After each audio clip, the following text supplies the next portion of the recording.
Morning, Overlanders. So, I'm making a quick video here because as I'm driving to work, there's been some confusion on discussions on radios, especially when it comes to GMRS, FRS radios, and why the GMRS, FRS radios are an advantage, and what is the licensing requirement, which apparently is a big discussion now. First of all, some of those radios that we've posted, me, Thomas, some other people in the group, you know, those $150, $200 radios and, base stations, not necessary. Not necessary at all. Actually, way overkill. And, if you're the trail boss, then that might be something that's interesting to you, the possibility of having that high power. But as a general statement, the license, things have changed last year with a little over a year and a half ago with the FCC. So what the FCC has done is they have opened up the GMRS, FRS frequencies to up to 50 watts and able to use a repeater of up to 50 watts, and the repeater can be 200 feet in the air, giving an effective range. Let's say you were out in the farms and you had two handheld radios that were a half a watt each, or maximum of 2 watts, let's say, which is unlicensed. Well, would be licensed if you were getting into doing the repeaters. But in any case, you could go over 100 miles with them. Now, all of that's great, and there are some advantages, but in overlanding, especially in a group, we're really not looking for extreme distances in a group. So if you were looking to say, oh, you know what, I'm in Moab and I need to be able to, if something happens out here where I'm camping, I want to be able to get a hold of a guy 12, 15, 20 miles out, may not be possible because the channels might not even be monitored on a regular basis. So for us to be using them in groups, that's a whole different story, okay? Using them in groups, a couple hundred yards is really as far apart as most of us will get. And, 200 to 400 yards is really, you're not asking a lot out of, anywhere between a, up to 2 watts, but let's say half a watt radios.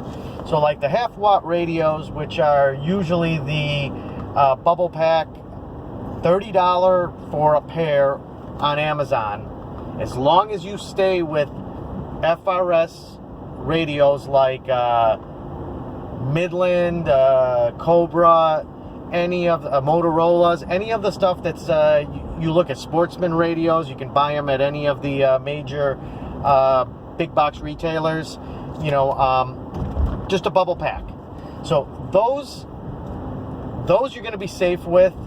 Those you're not going to need a license, especially if you stay strictly between channels 8 and 14. 8 and 14 are allocated to FRS frequencies. FRS is Family Radio Service, and FRS is allocated license-free to anyone who wants to use it. If you stray from those, for instance, there was ham radio operators like to call guys that stray from those frequencies as bubble pack pirates, and what they are is guys that are using GMRS frequencies at without sending in for the license.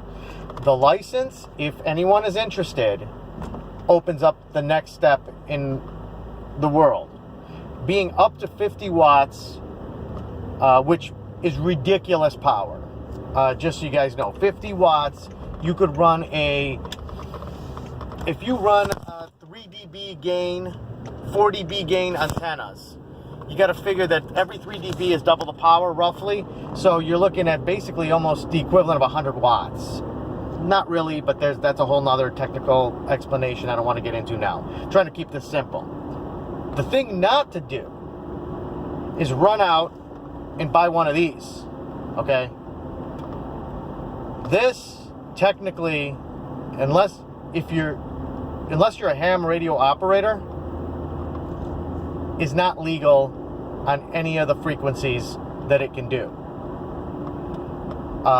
It's kind of a catch-22 because to be legal on GMRS, FRS frequencies, even with a GMRS license, you need to have it stamped by the FCC for GMRS, FRS radios. These are not. So these are more for ham radio. A lot of guys buy these, preppers buy these. A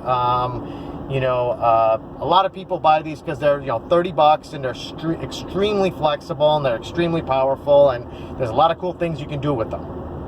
But this is not about that. What it comes down to is having basic comms from vehicle to vehicle on your way on a group outing. And really for the short distances that really you would be apart in a group, $30 a pair radio is really, really more than sufficient for what you would need. Now you're gonna have to give me a second here because we are merging onto the highway here. So as far as safety goes, you got to give me a second here.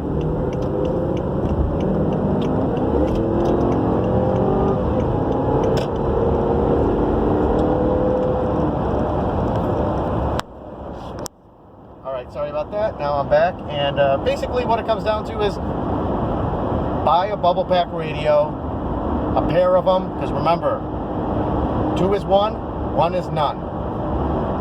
Something's going to break, especially on a $29 a pair radio. I've had no problem. We've tested multiple frequencies, me and Thomas from Chicago Overlanding. On our trips up, we have tested multiple frequencies. We've tested multiple frequencies local in the northern suburbs. We've played with hitting repeaters. Hitting repeaters, that's a no-brainer. I mean, you can cover, up to 100 miles. But that's licensing. That's a whole different story. So what I suggest is just, not worry about, do I got a license? Did I buy the right radio? Did I do this? All I'm saying is, for our trips, for most trips and groups, and besides, they become handy around the house. They become handy in camping trips. They become handy to play. Kids can play with them as long as you make sure you keep them between 8 and 14 on the channels. And the nice thing is, most of the bubble pack radios, 8 to 14 is already throttled to the right power. Unless you go in there, some have an override. You can go in there and say, I want high power in 8 and 14. I don't know why, because that's technically outside of the realm of licensing agreements or licensing charter from the FCC. So, is there a case where if you accidentally hit, let's say you went crazy and you bought a big boy 40-watt Midland base station. If you were to take that Midland base station and run it between 8 and 14 and under 2 watts, you'd be well within the realm of no licensing. You hit the wrong button and you hit up and you go 40 watts on the wrong channel. Is it like, are we going to have an issue where, like, a SWAT team's going to come down and, confiscate your radio and give you a $100,000 fine or some crap? No, it's not going to happen. Mistakes happen. Is it legal that you made a mistake? Is ignorance of the law have anything to do with it being illegal? No. It's still illegal. You'd still get a ticket. The chances of it, I don't know, and I've researched this. I don't know of any particular instance where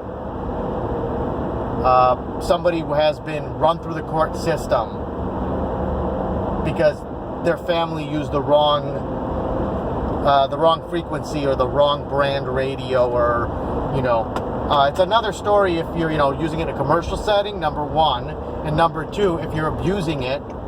But if it's self-policed in a lot of ways too. So my suggestion to you is not worry. Brian, Ryan, guys that are relatively new to this, don't worry. Go buy yourself a bubble pack. I know you guys love your CBs, but that's kind of a different world, and you know, those are great for what they are, and they're great for more comms is always better. So I'm not talking anything bad about it. I'm just telling you that it's it's not what we use on the trail for vehicle to vehicle. And, you know, like I said, Thomas and I have tested it, and sometimes we've gotten, you know, hey, we've gotten a mile or so away with cheap handhelds at low power on FRS frequencies. So the reality is you're not going to be running into these issues on the trail. Because if you get that lost, that's a whole nother problem. And the trail bosses and guides, which will have at least 2 trucks with us that are going to be heading up the front and rears, making sure that stuff doesn't happen. That's part of why we do this as a group, and why you want to do this with people who have some experience and will be taking you on runs that are designed for the person who's new to this, the beginner, someone who may have even done years, decades of off-roading, going to parks, but doesn't really know what to expect and how to handle an overlanding trip where most of your time is going to be off-road and on a trail. Some things that may come to a surprise to you guys is the trail's blocked far enough. If there's an impassable, we're not going to spend 3, 4, 5 hours trying to pass a 150, 200 foot obstacle. We're going to find a way around it. That's just the way it works. That's overlanding. Overlanding is not, I'm going to try to break my truck in the middle of nowhere, because that's a whole part that you don't want to do. But in any case, if you have any questions, comments, add it to the bottom of the video. So there'll be a place on the bottom. The other thing that I would suggest is to like my videos and to subscribe to the channel. If you subscribe to the channel, eventually I can do lives. I can answer questions right away for you. Thomas will be able to do that too. He's he's a moderator on the channel. I'm going to include a few links on the bottom to radios on Amazon that are cheap and recommended. You don't have to buy them. They're not maybe the best. They're not going to be maybe the most flexible, but what they're going to be is I'm giving you an example. I'm going to give you an example of maybe 2 or 3 different types of radios, and then what you do is if you click on the bottom and buy it through there, you're helping the channel too. So anyway, got questions, make sure you ask them to me. I'll try to get to them as soon as I can. And remember, please keep commenting and keeping the discussion going on our page, because that's the way we get to plan the big trips. Thanks, everybody. Have a good day.